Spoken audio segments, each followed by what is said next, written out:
Assalamualaikum. So, saya agak sound cantik ya. So, pagi ni saya nak live sekejap saja. Okay? Sebab saya ada urusan saya. Kalau tengok baju saya pun saya pakai baju untuk buat kerja.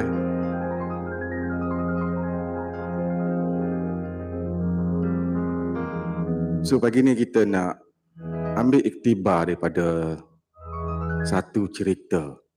Satu cerita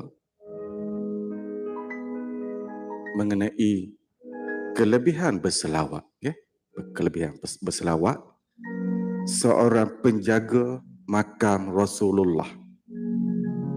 So, sebelum saya buat sedikit video react sebelum ni, saya banyak bercerita pasal kelebihan berselawat. Dan saya menggalakkan sebahagian daripada kita, walaupun sibuk macam mana sekalipun, cubalah kita berselawat di dalam perjalanan kita ke tempat kerja, sehari-seharian kita. Banyakkan berselawat. Sebab terlalu banyak kelebihan di sebalik berselawat pada Rasulullah SAW. So, kita dengar satu video kisah Osman, penjaga makam Rasulullah.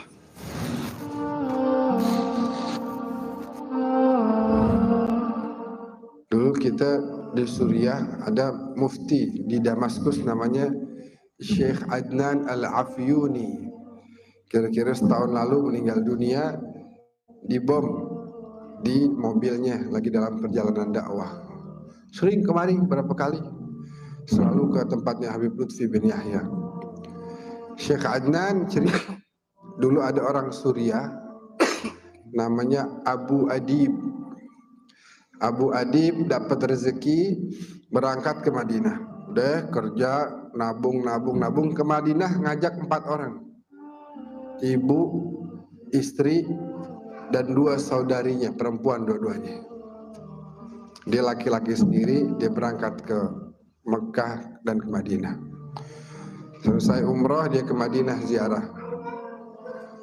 Nabi. Sampai di Madinah ada musibah. Apa musibahnya? Tasnya hilang. Tuh tas isinya duit. Buat dia selamat di situ, dia hidup dari situ, makan tuh udah siapin duitnya dari situ. Hilang. Cari ke sana kemari, ke barat, ke timur, utara, selatan, nyari nggak ada tuh tasnya. Ya Allah, gimana nih? Ya Allah, duit nggak megang, hilang semuanya.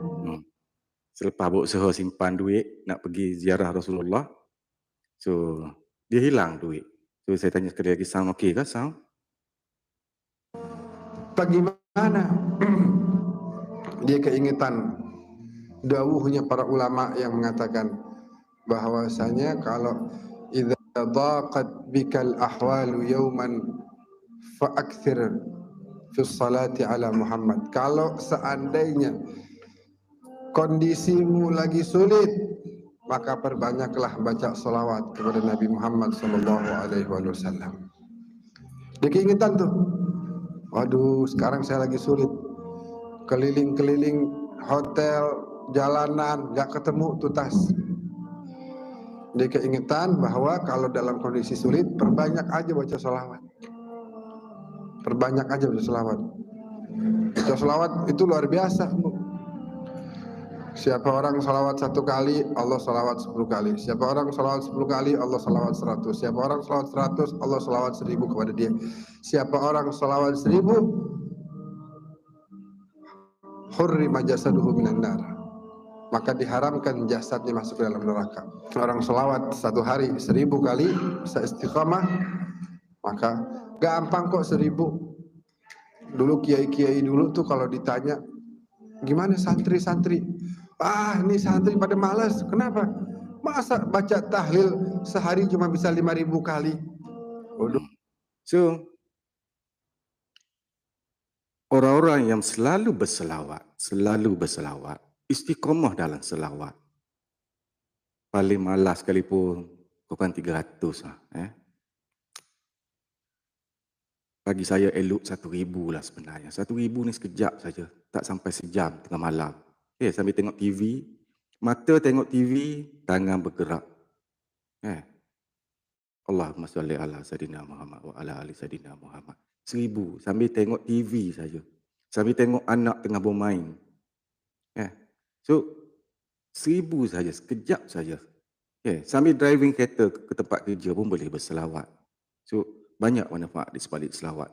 So orang-orang yang berselawat ni lah antaranya boleh berjumpa Rasulullah di dalam mimpi. So adakah mustahil? Tak mustahil. Untuk saya penting sangat berselawat. Penting sangat. So daripada kita buat video react je jangan sekali, bukan sebab kita benci pada orang tersebut. Sebab kita sayang pada orang tersebut lah kita react, bagi nasihat. Kita dengar video. So daripada kita sibuk cari salah orang bangun pagi, lebih baik kita berselawat.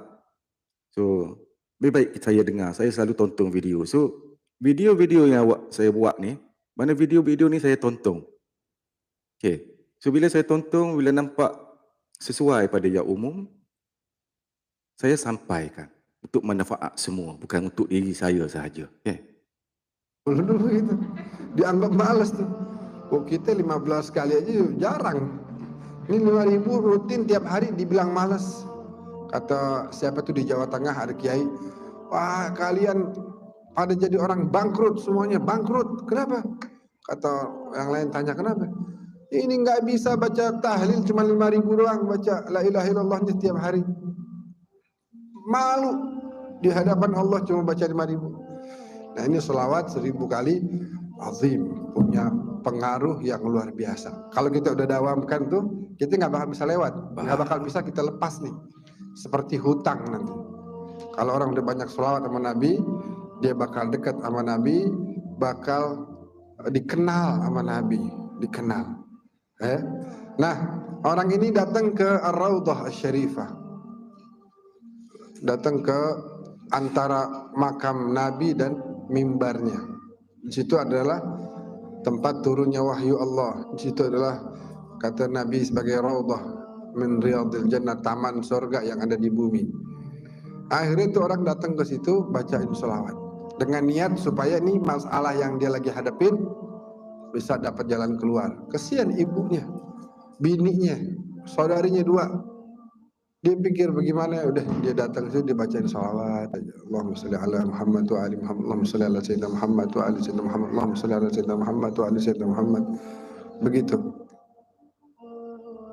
Sehingga karena dia dari tadi tuh nyari ke sono kemari, nyari ke sono kemari, rupanya capek dia. Lagi baca salawat sambil nyender begitu. Ini yang cerita Mufti Damaskus nih, Syekh Adnan Al-Afyuni. Sambil dia senderan gitu ya, akhirnya ketiduran dia dalam sedang membaca salawat. Dalam tidurnya Allah takdirkan dia berjumpa dengan junjungan kita baginda Nabi Muhammad SAW. Dan orang kalau dia ngelihat Nabi, sebagaimana beliau sabdakan, man ra'ani fil manam faqad ra'ani fa inna syaitana la yatamatsalu bi. Siapa orang lihat aku di dalam tidurnya, dalam mimpinya, sungguh dia telah melihatku. Karena yang namanya syaitan atau jin tidak mampu menyerupai para nabi, apalagi Nabi Muhammad SAW. So boleh berlaku pada orang yang tak ada amalan berselawat. Susahlah. So adakah mustahil orang tu tak bermimpi berjumpa Rasulullah? Tak mustahil. Orang yang macam mana? Orang yang banyak berselawat pada Rasulullah. So bila di akhirat nanti, di pada mahsyar, siapa yang boleh bagi syafaat pada kita? Rasulullah sahaja. Rasulullah sahaja yang sanggup berlari ke sana ke sini. Untuk membantu umat dia. Biarlah golongan tersebut tak nak percaya sekalipun, dia orang Maulud Rasul pun dia orang kata macam sabut tai pusa. Dia orang mana nak berselawat? So macam mana dia nak jumpa Rasulullah? So kita yang ahli sunnah wal jemaah yang sebenar, yang duduk dekat Malaysia sekarang ni, kita tahu ulama-ulama kita ni banyak berselawat. So kita perbanyakkan selawat. Kalau kita cerita pasal kelebihan selawat, terlalu banyak lah. Terlalu banyak. So, bawa sajalah, rasa sendiri.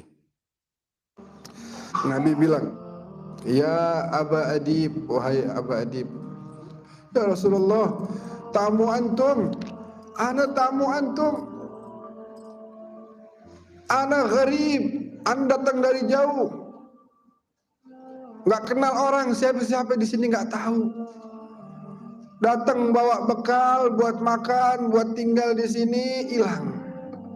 Ya Rasulullah, antum sahibul bait, tolong jamu saya nih, cariin jalan keluar buat masalah saya. Kata Rasulullah apa? Ya Aba Adib, idhab ila bab fulani, pergilah engkau ke pintu sekian. Nabi itu makamnya ada pintu-pintu. Itu 1, 2, 3, 4, 5, 6, 7, 8 sampai 30-an kalau nggak salah. Pergi engkau ke pintu sekian disebut sama Nabi. Nanti ada penjaga makam di situ, namanya Utsman. Bilang sama dia bahwasanya inna Rasulullah yuqri'uka salam. Nabi Muhammad bilang kirim salam sama dia. Bilang sama si Utsman, engkau setiap hari bersolawat 1000 kali kepada Nabi. Dan sekarang Nabi memerintahkan engkau untuk memberikan jalan keluar bagi saya. Cariin jalan keluar bagi saya. Terbangun dia nangis gerung luar biasa. Bagaimana enggak? Dia pandang tuh wajah paling indah.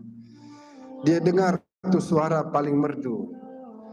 Ya, dia lihat ciptaan Allah paling sempurna. Buru-buru dia salam ke pusara Rasul. Untuk golongan tertentu, dia menganggap Rasulullah ni manusia biasa. Itu dia adalah manusia macam kita juga. Tapi bagi saya, Rasulullah adalah manusia yang luar biasa. Ya Rasulullah, lalu dia cari ke pintu sekian, terus dia bilang, afikum Utsman, ada dari kalian nih para penjaga yang namanya Utsman? Terus satu orang bilang, hadza, ini orang ini si Utsman. Terus, boleh saya bicara sama antum, boleh? Ya Utsman, saya Abu Adib dari Suriah.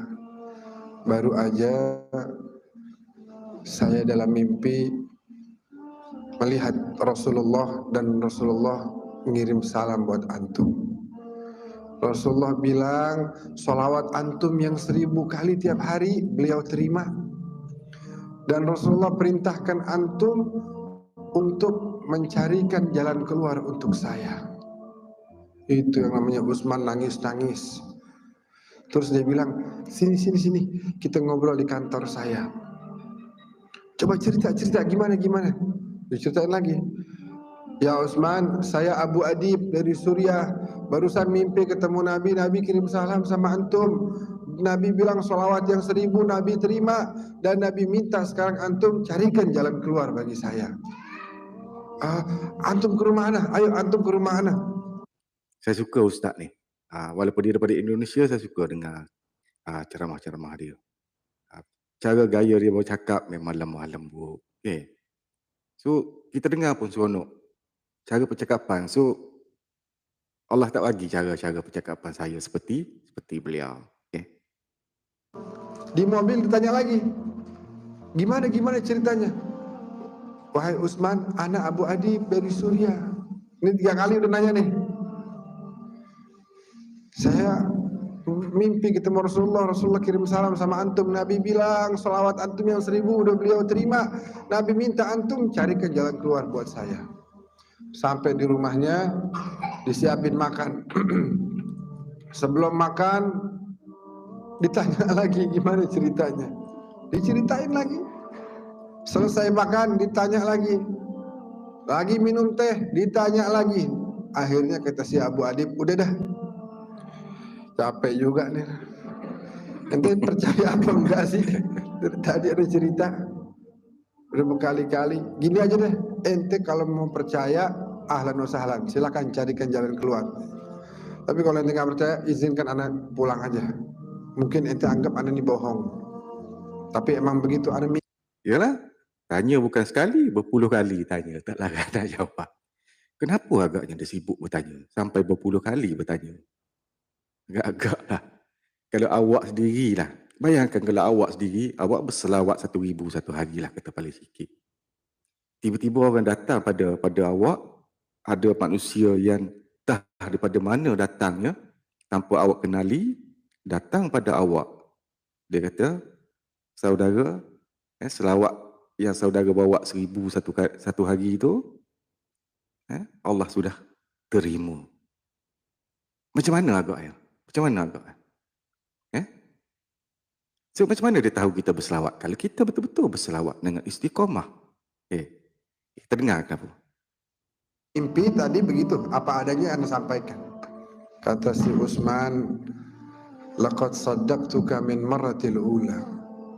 Dari pertama kali engkau cerita, aku udah percaya. Tapi ucapanmu Rasulullah kirim salam kepadaku itu ingin aku dengar lagi, aku dengar lagi, aku dengar lagi, saking aku senangnya. Tiap dengar kabar dapat ucapan Rasulullah yuqri'uka salam. Aduh, Rasulullah kirim salam, bagaimana hati saya nggak mau senang. Ibu-ibu sekarang dibilangin Rasulullah kirim salam, aduh indah banget, jaminan sorga udah. Rasulullah kirim salam. Iya kan? Bayangin, Rasulullah kirim salam, Assalamualaikum, Assalamualaikum warahmatullahi wabarakatuh. Doa dari Nabi pasti diijabah oleh Allah Subhanahu wa taala. Kata si Utsman, anu udah percaya sama antum dari mulai antum cerita yang pertama kali. Tapi anu pengen dengar lagi, pengen dengar lagi. Tuh indah apa enggak Ibu? Indah kan? Indah. Katanya si Utsman akhirnya, sekarang semua keperluanmu aku yang tanggung. Engkau adalah tamunya Rasulullah Sallallahu Alaihi Wasallam. Maka sebuah kemuliaan untuk saya menjamu tamunya kekasih saya Rasulullah Sallallahu Alaihi Wasallam. Antum bisa bayangin tuh kemuliaan yang didapat sebenarnya lebih kepada si Utsman daripada si Abu Adib. Kenapa? Karena dia mendapatkan amanah, kepercayaan dari Nabi. Berkabaran. Nabi meminta kepadanya satu permintaan dan itu kemudian menjadi penyebab kemuliaan bagi dia. Bagaimana dia bisa dapatkan kemuliaan tersebut? Dengan tadi, tiap hari dia baca salawatnya berapa? 1000 kali. Abu Adib membaca beberapa kali, kemudian Allah berikan jalan keluar atas masalah yang sedang menimpa dirinya. Jadi kalau kita mau melazimkan itu, mendawamkan itu, maka akan terasa begitu banyak perubahan-perubahan yang terjadi dalam diri kita. Ya.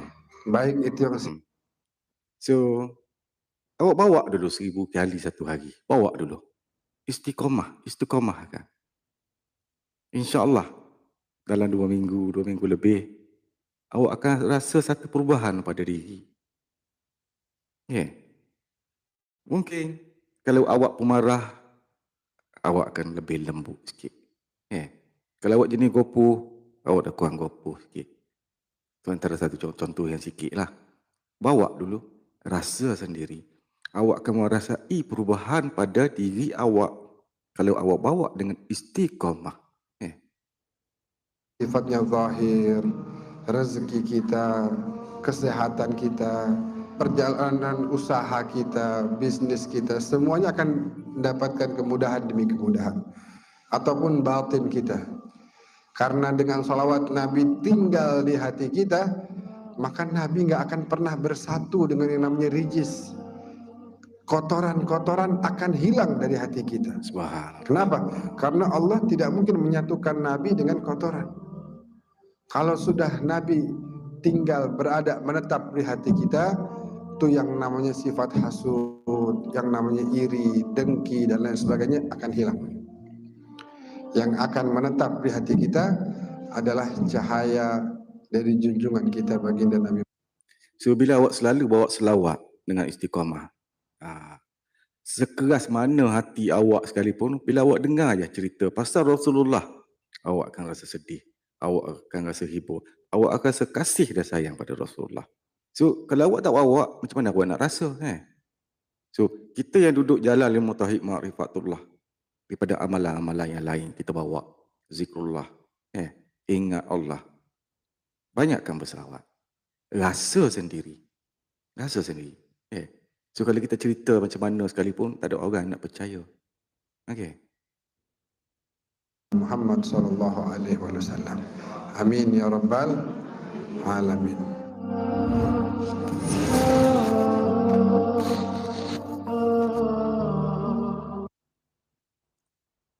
So banyakkan berselawat. Selawat yang paling simple. Selawat ada banyak jenis selawat. Selawat ada banyak jenis selawat. So bawa selawat yang simple saja. Kalau paling awak malas sekalipun, bawalah selawat Jibril sallallahu ala Muhammad, ataupun selawat Nabi. Allahumma salli ala Sayyidina Muhammad wa ala ali Sayyidina Muhammad. Sambil tengok TV, sambil driving kereta, sambil duduk kat office, sambil menaip, sambil apa sekalipun, istiqamah. So bila kita istiqamah, contoh kita guna tasbih sampai satu peringkat, kita tahu kita boleh agak kita bawa 1,000 satu hari. Walaupun cukup tak cukup, kita boleh agak. Kita bawa tanpa ada tasbih. Bawa saja. Banyak manfaat di sebalik berselawat. So, boleh agak? Boleh tak? So, itikadkan dalam diri kita. Kita nak cuba berselawat paling sikit 1,000 satu hari. Kalau kita bawa betul-betul tak sampai 1 jam pun. Tak sampai 1 jam. Kita tengok TV di rumah kita pun mungkin 2-3 jam. So sambil tengok TV, kita bawa berselawat. 1,000 satu hari. Rasa sendiri. So ada apa nak tanya saya ke? So bawa lah sifat terpuji Rasulullah, sifat sidik, amanah, tabligh, fatonah. Jangan ada sombong, jangan ada takabur, jangan ada bangga diri, jangan ada khianat, jangan ada dengki. Serah balik semua hak milik Allah. Jangan kita ambil menjadi hak milik kita. Apa sahaja yang ada di seluruh alam cakrawala adalah hak milik Allah. So bila kita serah balik hak milik Allah, Allah akan jaga hak milik dia. So kita belajar untuk dapat ketenangan agar kita boleh sakinah. Bye semua.